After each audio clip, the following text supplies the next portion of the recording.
Assalamualaikum warahmatullahi wabarakatuh.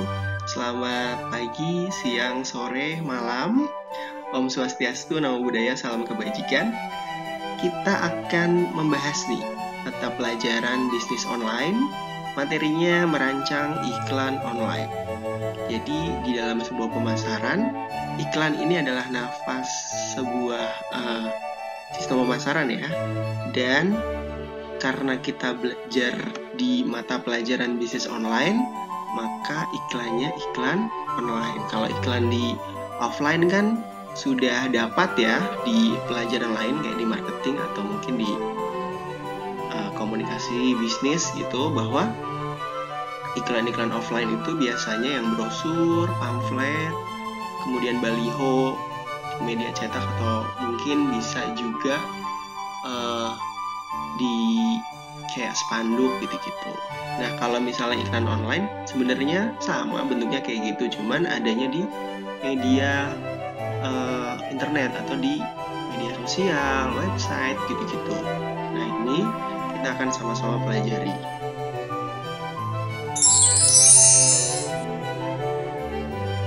Oke, sebelum kita masuk, tentunya kita akan coba membahas nih tentang pengertian dari iklan online itu apa. Dari iklan online adalah kegiatan menampilkan iklan pada website atau media sosial ya, dengan tujuan untuk menawarkan produk atau jasa. Jadi, kalau kalian misalnya mau menawarkan sebuah produk, terus masuk ke dalam situs website atau mungkin ke media sosial kalian masing-masing seperti Facebook, Instagram, Twitter, ataupun media sosial lainnya, itu termasuk ke dalam iklan online. Ya. Nah, jenis-jenis iklan online itu apa aja, Pak? Itu ada 7. Nah, kita kasih 3 dulu nih. Nah, Bapak kasih 3 dulu. Yang pertama ada direct advertising. Direct advertising itu apa, Pak? Nah, direct advertising ini iklan secara langsung gitu ya. Nanti akan Bapak jelaskan lebih lanjut. Kemudian yang kedua ada self-service advertising. Kemudian ada ad networks.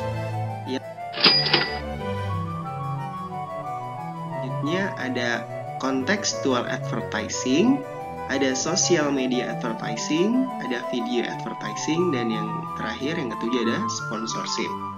Oke, kita bahas satu-satu.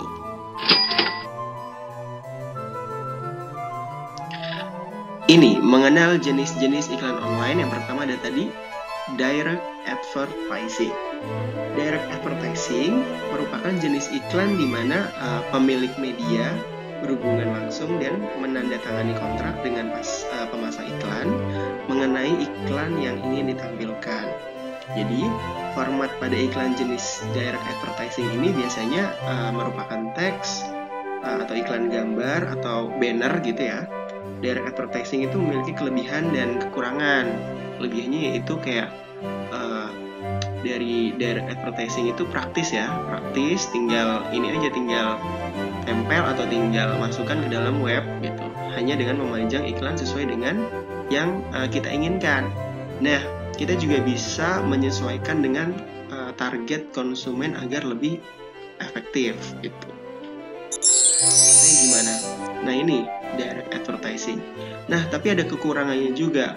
Kekurangannya adalah ukuran iklan gambar atau banner yang akan ditampilkan sesuai dengan kontrak harga. Misalnya kita mau pasang harga sekian gitu. Oh, berarti yang kecil nih yang segini, yang segini gitu. Kalau mau harga lebih besar lagi, berarti bannernya lebih besar lagi gitu. Jadi harga menentukan besarnya atau lebar atau ukuran dari banner tersebut yang akan kita pasang. Terus iklan atau banner yang besar membutuhkan biaya yang cukup besar tadi. Sedangkan jika menggunakan iklan yang kecil, biaya yang dikeluarkan itu kecil, tapi ya kurang dilirik konsumen. Karena kan biasanya kita ngeliat di web kan yang gede-gede ya. Kalau yang kecil-kecil itu mudah terlewat gitu. Jadi ada uang, ada barang gitu, ada harga, ada barang. Kalau misalnya yang banner-banner besar itu biasanya dibayarnya juga besar untuk pasang iklan secara online di direct advertising ini. Tapi kalau yang kecil meskipun murah benefitnya, tapi biasanya kurang dilirik oleh calon konsumen. Nah, yang kedua ini ada self-service advertising. Ini merupakan jenis iklan di mana materi iklan, kemudian penempatan iklan, tampilan serta teks yang dikerjakan itu dari si pengiklan sendiri gitu. Jadi dilakukan oleh si pemasang iklan. Contohnya ada ini, ada Google AdWords, ada di Blog Ads juga gitu. Ini iklan-iklan yang dipasang atau dirancang oleh si pemasang iklan gitu. Terus dari self-service advertising ini ternyata ada kelebihan dan kekurangannya. Kelebihannya itu dari jenis iklan ini adalah lebih si pemasang iklan tuh lebih leluasa dalam mengatur sesuatu yang mau diiklankan gitu. Keinginannya tuh konten-kontennya itu tata letaknya itu keinginan si pengiklan. Nah, selain itu membayar iklan ini juga hanya ketika si konsumen itu mengklik iklan. Maksudnya ketika ada yang mengklik iklan ini baru nanti pemasang iklan baru membayar dari setiap kliknya itu. Terus kekurangannya pun ada di samping kelebihannya. Kekurangannya itu dari jenis iklan ini pembuatannya dibutuhkan keahlian khusus yang sesuai program situs penyedia layanan iklan tersebut. Jadi jenis iklan ini kurang efektif ya karena tidak menargetkan kepada konsumen secara khusus. Jadi siapapun bisa lihat iklan ini. Kalau misalnya tadi yang pertama itu kan secara khusus siapa yang suka iklan tersebut sudah dikelompokkan. Kalau ini semua orang bisa lihat. Jadi kurang khusus aja gitu target pasarnya seperti itu. Terus selanjutnya ada ad networks. Oke. Ad network itu adalah jenis iklan yang menghubungkan serta memediasi nih antara pemasang iklan dengan pemilik situs website. Jadi iklan jenis ini biasanya menargetkan kampanye-kampanye yang tidak memiliki target. Artinya target audiensnya itu nggak khusus gitu, tapi lebih mengincar ke banyak orang yang melihat iklan tersebut dengan biaya pembuatan yang seminimal mungkin. Nah, kelebihannya dari ad networks itu yaitu tadi biayanya tergolong murah. Kalau kekurangannya dari jenis iklan ini orang tuh ada orang yang melihat karena kebetulan masuk ke situs tersebut. Jadi yang masuk ke dalam situs ini biasanya jarang. Jadi situs-situs yang kurang atau yang biasanya kurang diminati oleh halayak pada umumnya gitu. Karena kan memang nggak dikhususkan, ini cuma menjaring kuantitas aja gitu, nggak menarik audiens secara khusus seperti itu. Selanjutnya ada contextual advertising. Apa sih contextual advertising itu? Jadi contextual advertising ini adalah jenis iklan yang pemasangannya telah dipilih secara otomatis sesuai dengan konten yang relevan dengan iklan tersebut. Jadi kelebihannya nih kalau misalnya pasang-pasang contextual advertising nih biasanya jenis iklan ini sangat menjanjikan gitu. Karena kan dapat diakses oleh banyak orang sehingga membuat banyak konsumen tertarik untuk mencoba.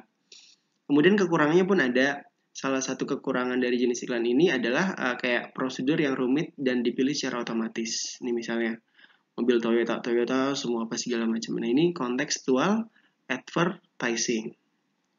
Lanjut. Kita ke social media advertising. Nah, ini sangat lagi booming ya di era sekarang. Bahkan kekuatan sosial media di era sekarang itu lebih dari iklan yang di platform lain gitu. Jadi media sosial ini contohnya di Twitter. Ini kita bisa lihat. Biasanya di jenis iklan ini berbasis kayak keyword pendek yang berfungsi sebagai tweet dari pemasang iklan nih. Tweetnya ini, kemudian nanti ada gambarnya gitu. Kelebihannya itu kayak iklan jenis ini penyebarannya sangat cepat direspon oleh calon konsumen dimanapun dan kapanpun. Apalagi kalau pakai hashtag-hashtag apa gitu kan. Terus di-mention lah atau di-retweet lah sama seleb tweet gitu. Atau kalau di Instagram di-repost di Instastory, selebgram gitu kan. Jadi orang-orang juga banyak gitu. Biasanya itu dari endorse. Kekurangannya apa? Nah, jenis iklan ini lebih kayak lebih kalau di Twitter itu dia lebih minim kan karena ininya harus bikin seminimal mungkin. Kalau mau kata-katanya banyak dia harus berbentuk thread gitu. Jadi kekurangannya itu biasanya. Jadi redaksinya itu kurang banyak, harus di thread juga ininya. Kemudian yang ada video advertising. Nah, ini biasanya kita udah sering lihat ya kalau kita nyetel video atau nonton video di YouTube, itu biasanya ada yang di depan yang kalian bisa skip ad itu. Nah, ini adalah contoh video advertising yang mana kalian bisa lihat di ads yang ada di video itu. Misalnya ada iklan di video baik di awal, di tengah-tengah video maupun di akhir gitu. Itu biasanya iklan-iklan dalam yang masuk ke jenis video advertising. Jadi ini adalah iklan, semakin banyak dia ditonton nanti pendapatan dia semakin banyak gitu. Karena kan jumlah audiens itu kan tergantung jam tayang ya, jam tayangnya berapa apa segala macam. Nah, salah satu kelebihan dari jenis iklan ini adalah mudah diingat. Visualisasinya kan menarik ya karena dia video gitu kan. Serta punya audio visual yang membuat konsumen lebih tertarik untuk melihatnya gitu. Karena kan dia video. Kekurangannya pun ada. Nah, ini tuh biayanya cukup besar kalau kita pasang iklan di YouTube gitu. Terus salah satu kendala atau kekurangan dari jenis iklan ini tuh konsumen lebih fokus pada video yang akan dilihat. Jadi seringkali diabaikan nih, di skip ad gitu. Pasti kan kita sering kan kalau ada iklan kayak gini udahlah di skip gitu. Nah, itu biasanya konsumen atau masyarakat tuh biasanya mengabaikan iklan-iklan ini padahal mereka udah bayar mahal untuk bisa tayang di YouTube seperti itu. Kita ke sponsorship. Nah, untuk sponsorship ini merupakan salah satu bentuk strategi alternatif yang saat ini baik digunakan. Jadi lebih efektif dibandingkan memasarkan iklan online berbentuk banner.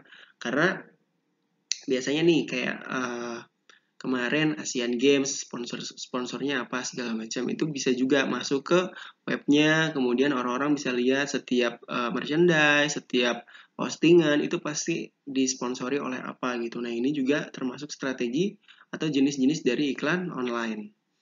Nah, kelebihannya pun ada dari sponsorship ini. Jadi mudah diingat oleh konsumen dikarenakan sering digunakan oleh brand ambassador atau event-event tertentu.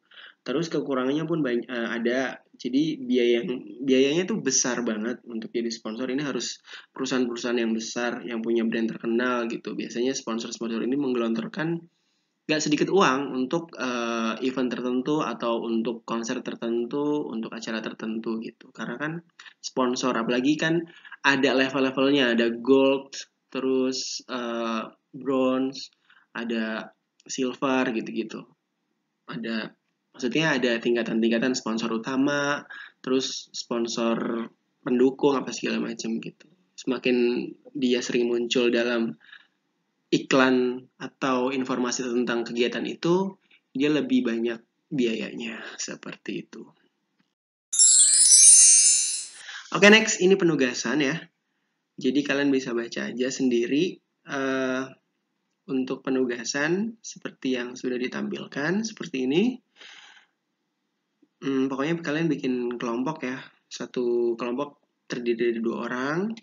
Terus carilah 3 buah jenis-jenis iklan online, cantumkan alamat webnya apa, jenis iklannya apa, terus jangan lupa di screenshot iklannya. Berikan kesimpulan minimal 3 paragraf tentang pentingnya seorang pebisnis dalam menggunakan iklan online untuk memasarkan produknya. Nah, kerjakannya di mana?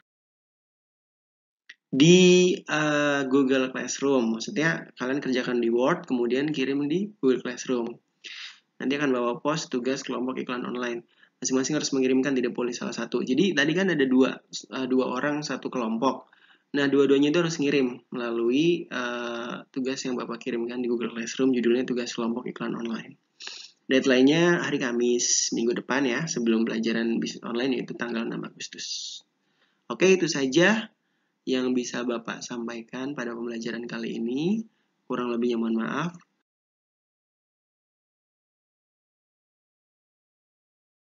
Wassalamualaikum warahmatullahi wabarakatuh. Sampai jumpa di next belajar bareng Pak Surur. Terima kasih.